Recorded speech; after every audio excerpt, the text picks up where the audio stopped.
Good afternoon সবাইকে। আপনারা দেখতেই পাচ্ছেন সকাল থেকে কিন্তু আজকের আমাদের রেজাল্ট ডিস্ট্রিবিউশন চলছে। সকাল থেকে এখন অলরেডি দুপুর হয়ে গেছে, এখনো অনেক স্টুডেন্ট বাইরে ওয়েট করছেন রেজাল্টের জন্য। আমাদের কাছে আরেকটা স্টুডেন্টের গার্জেন এখানে এসে উপস্থিত হয়েছে। তো ওনার কাছ থেকে জেনে নেব যে ওনার স্টুডেন্টদের কেমন কি প্রসিডিওর ছিল এবং সমস্ত হেল্প গাইড উনি পেয়েছেন কিনা। কোথা থেকে আসা হচ্ছে স্যার? আমি বহরমপুর মুর্শিদাবাদ থেকে আসছেন স্যার, অনেকটা দূর থেকে আসছেন। কখন বেরিয়েছেন?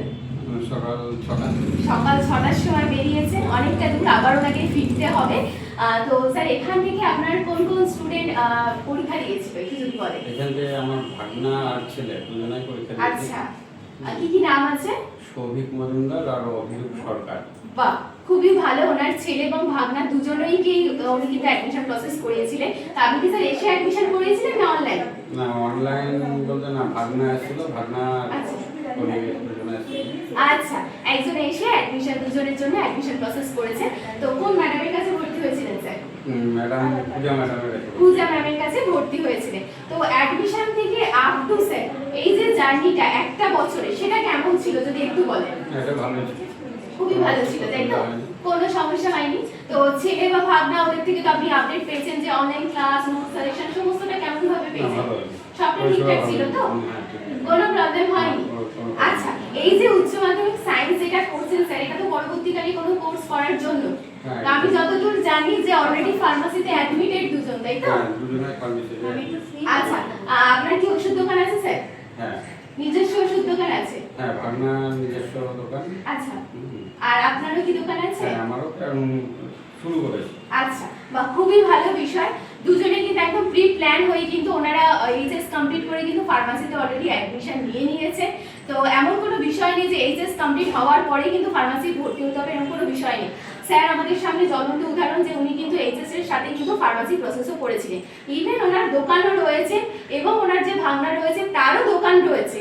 তো ভবিষ্যতের পরিকল্পনা করেই কিন্তু উনি হচ্ছে গিয়ে সমস্ত প্রসিডিওরটা মেনটেন করেছেন। তো একটা জিনিস বলবো স্যার, এইচএসটা তো চলছে, এইচএস শেষ হয়ে গেছে, কিন্তু এখনো ফার্মাসি 2 বছর আপনার সাথে সম্পর্ক সবে শুরু হয়েছে, এখন আগামী দিনেও চলবে।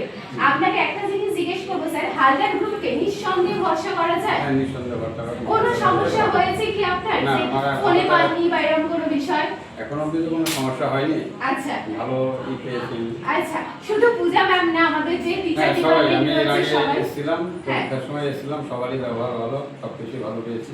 আচ্ছা, তো স্যারের থেকে আমরা শুনে নিলাম যে সবকিছুই ওনার সমস্তটা ঠিকঠাক ছিল।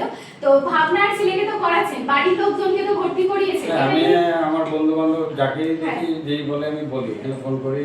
আচ্ছা, রিসেন্টলি ম্যামকে একটা নাম্বারও দিয়েছি আমি। আচ্ছা, তো খুবই ভালো বিষয়। এইভাবে স্যার আপনি আমাদের পাশে থাকবেন, যাতে আপনার হাত ধরে কিন্তু হালদার গ্রুপে আরো স্টুডেন্ট আসতে পারে, ইভেন আপনি তাদের পথ প্রদর্শক হয়ে উঠতে পারেন। কারণ আপনাকে যেভাবে আমরা গাইডেন্সটা প্রোভাইড করতে পেরেছি, আপনার যে সমস্ত স্টুডেন্ট থাকবে তাদেরকেও কিন্তু আমরা আগামী দিনে সেইভাবেই সুযোগ সুবিধা দেব। এবং শুধুমাত্র এইচএস এর ক্ষেত্রে নয় বা ফার্মাসির ক্ষেত্রে নয়, এছাড়াও প্যারামেডিক্যাল, নার্সিং সমস্ত কোর্সই কিন্তু এখান থেকে করানো হয়। তো সেগুলো সবটাই আপনি জানেন, পূজা ম্যাম তো অবশ্যই বলেছেন। তো সেগুলোর যদি কোনো স্টুডেন্ট থাকে সেটার জন্য কিন্তু আপনি হালদার গ্রুপকে সাজেস্ট করবেন। তো এই যে অভিরূপ আর সৌভিকের দুটো রেজাল্টই আজকে আমি আপনার হাতে তুলে দেবো, এবং গভর্নমেন্ট বোর্ড থেকে যে ওরা পাস আউট করেছে সেই রেজাল্টই আজকে স্যারের হাতে আমি তুলে দিচ্ছি। এবং আগামী দিনের জন্য অনেক অনেক শুভেচ্ছা রইল, আর ওদেরকে কংগ্রাচুলেশন জানাবেন স্যার। অবশ্যই জানাবো, আবার একটু